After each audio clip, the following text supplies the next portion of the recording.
अकोले तालुक्यातील प्रसिद्ध वीरभद्र डीजेचे मालक प्रसिद्ध व्यावसायिक शेखर गजे याने अकोले येथील हॉटेल संकेत लॉजवर आत्महत्या केल्यानंतर एकच खळबळ उडाली। वारंवार पैसे मागणे, धमक्या देणे याला कंटाळून आत्महत्या केल्याचे पुढे आले आहे। शेखर गजे याचा हनी ट्रॅपचा हा प्रकार असल्याचे समजते। सदर महिलेचा व्हिडिओ कॉलही शेवटी त्याला आला होता असेही ही बाब पुढे आली आहे। शेखर गजे हिची पत्नी शीतल गजे हिने अकोले पोलिसांत याबाबत तक्रार दिली असून शेखर गजे हीच तक्रार देणाऱ्या महिलेवर गुन्हा दाखल करण्यात यावा, तिला तातडीने अटक करावी व फाशीची शिक्षा व्हावी अशी मागणी तिने अकोले पोलिसांमध्ये केली असून तशी तक्रारही अकोले पोलिसांनी दिली आहे।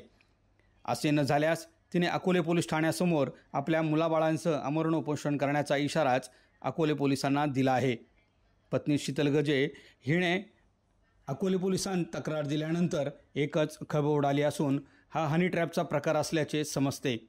आज दिनांकसाठी अकोल्याहून श्रीनिवास रेणुकदास।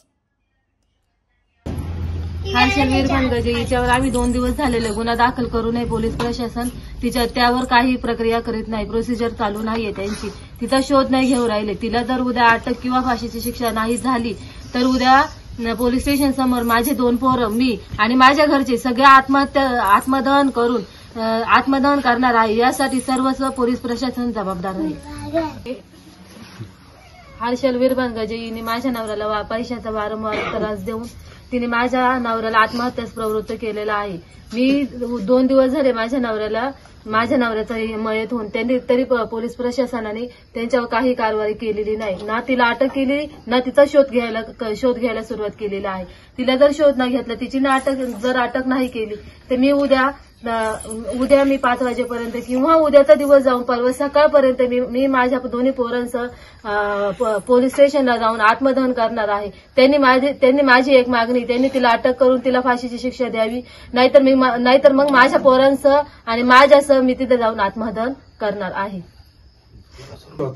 आणि नाही जर त्यांनी हे करून दिलं, माझी जर उद्या मी म्हणजे तिच्यापासून तर आम्हाला धोका आहे, तिने काही केलं किंवा आम्ही जर त्यांनी जर प्रोसिजर न चालू नाही केली तर आम्ही जर काही आत्महत्या जर प्रवृत्त झालो तर या सर्व कारणांसाठी पोलीस प्रशासन हे राहील, जबाबदार राहील। मी शेखर गजे यांची भाऊजाई। मला पोलीस प्रशासनाकडून फक्त एकाच प्रश्नाचं उत्तर हवंय, हे लहान मुलांची जबाबदारी कोण घेणार? आता उद्या हे शाळेत जाणार आहे, शाळेत गेल्यानंतर यांच्या पुढे त्यांच्या बापाचं नाव लागणार, ते घरी आल्यावर आईला विचारणार आहे की आमचा बाप कुठे, त्यांच्या आईने बाप कुठून दाखवायचा आहे त्यांना। पोलीस प्रशासनाने यावर 2 प्रक्रिया केली नाही। मी असं नाही म्हणत की तिला अटक करा, असं नाही, तिला फाशीच झाली पाहिजे डायरेक्ट। अटक याला काही उत्तरच नाही, 4-8 दिवसांनी ती सुटणारच, तिला फाशीच झाली पाहिजे तरच या सगळ्यावर काहीतरी ऍटलिस्ट मला माहिती की हा आमचा माणूस परत येणार नाही, पण कमीत कमी त्या पोरांचं काहीतरी पुढे जबाबदारी घ्यावी आणि तिला शिक्षा द्यावी।